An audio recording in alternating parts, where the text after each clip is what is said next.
뻔하고 쿨하고 섹시하게. 치과에서 하는 보톡스 치료와 성형외과에서 하는 보톡스 치료 어떤 부분이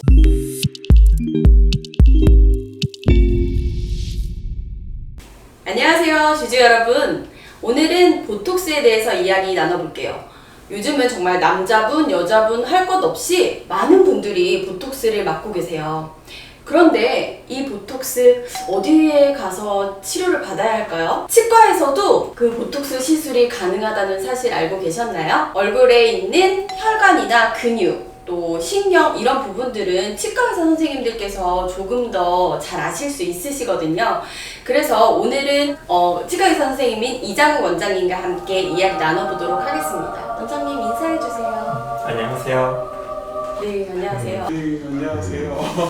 구독! 원장님, 그 보톡스 시술이 어떤 건지 조금 더 자세하게 이야기해 주실 수 있을까요? 예를 들어 필러는 좀 약간 채우는 거, 보톡스는 약간 마비시키는 거, 저는 이렇게만 알고 있거든요. 그래서 조금 더 자세하게 이야기 부탁드릴게요, 원장님.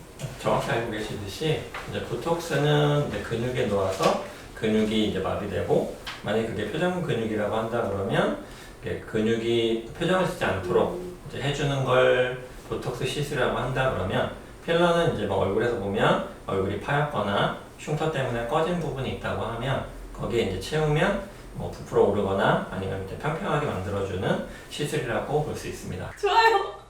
근데 이 보톡스 시술을 치과에서도 맞을 수가 있잖아요. 예를 들어 턱관절 장애 때문에 이제 보톡스를 맞는 경우가 있더라고요. 그 치료는 어떤 식으로 되는 건지. 아무래도 이제 뭐 턱관절 질환이라고 한다 그러면 뭐 이를 꽉 깨물거나 아니면 밤에 잘 때 이를 가는 분들 같은 경우에는 이 교근이라고 근육이 많이 발달을 해요.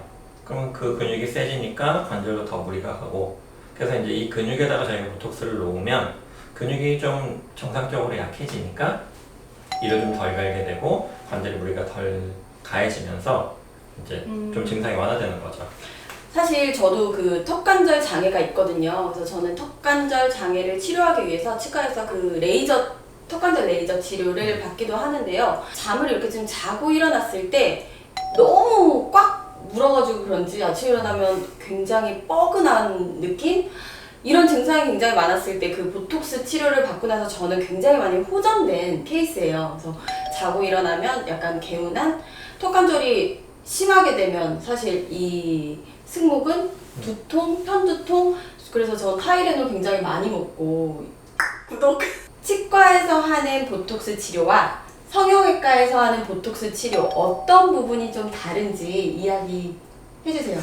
뭐 비슷하긴 하지만 저희는 아무래도 이제 근육이 발달된 부위에 포커스를 두고 근육량을 좀 줄이는 게 목적이라고 한다 그러면, 성형외과 같은 경우에는 아무래도 이제 V라인을 만드셔야 되니까 얼굴 쉐입을 다듬는 목적으로 아마 쓰실 거기 때문에 저희랑 좀 비슷하지만 조금 다르다고 볼 수도 있을 거예요. 원장님, 그러면 보톡스 시술은 어느 과에서 먼저 하게 됐을까요? 이 보톡스. 처음에 이제 알려진 바로는 이제 안과 선생님께서 사시 눈이 이제 모이는 증상 있잖아요. 사시를 이제 교정하기 위해 가지고 처음 쓰셨다고 나와 있어요. 그러다가 이제 위관에 주름이 사라지는 현상을 발견하게 되셔가지고 부작용. 그렇죠.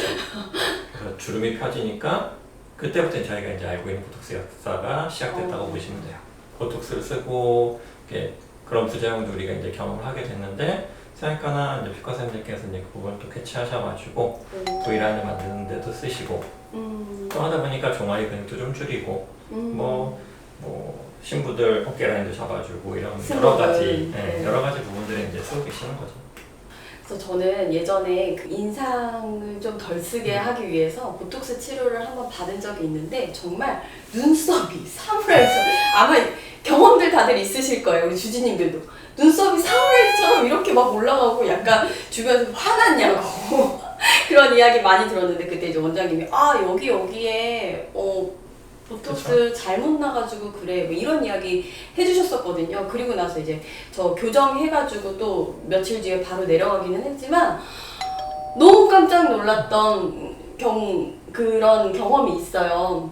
그 시술하시는 분의 미적인 감각이 굉장히 또 중요하기도 하고 얼굴 근육을 얼마만큼 잘 알고 계시는 분들이 시술을 하는 게 중요한지에 대해서 다시 한번 생각해보는 계기가 됐던 것 같아요.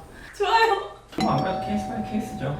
뭐 표정을 더 잘 읽으실 수 있으면 더 잘 알고 있을 수 있을 거고 의사가 되기 위해서 공부를 할 때 아무래도 성형외과 선생님들하고 저희 치과 선생님들이 이렇게 미적인 부분에 대해서 되게 많은 교육을 받거든요.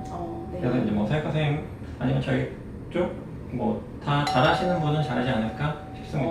턱관절이라든지 이런 치료나 교정은 확실히 치과에 가는 게 맞을 것 같고요. 이게 치료하는 방법이 약간 틀린 것 같아요. 그래서 치과에 가서 받는 것이 좋고 V라인, 주름 이런 거는 성형외과에서 가는 것이 좋겠지만 결론적으로 또 이렇게 도취해보면 교정, 턱관절 교정과 미용적인 부분을 함께 할 수 있는 치과에서 보톡스 시술을 받는 거 역시 나쁘지 않다고 생각이 되네요. 그리고 역시 또 시술하시는 원장님의 미적인 센스가 가장 중요하다고 생각합니다.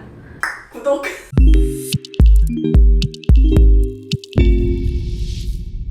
오늘은 여기까지.